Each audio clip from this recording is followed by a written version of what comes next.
मो प्रेम को साकार करने को दरकार पड़े भूली देवी मो परिचय आउ खानदान को आ तुमको बहु कर नहीं जीवी एतिक मो ऊपर विश्वास रख बस्ता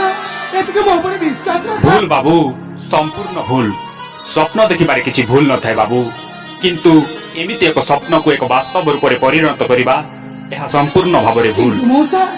एमिति धारणा तुम मन को आसुची काहे काहे के आसीबनी बाबू मु पढिछि शकुंतलार करुण कहानी राजा दुष्मंतଙ୍କ प्रतारणर इतिहास आहुरी पढिछि लोकमानक कथारे प्रभावित होई प्रभु रामचंद्र माता सीता को निर्वास दंड देथिले तमे सिना रामचंद्र साजी कहि देई चाली जीव पाषाणी अहल्या को उद्धार करी आसी बोली तमे एठु चाली गला परे तम मन जदि बदली जाए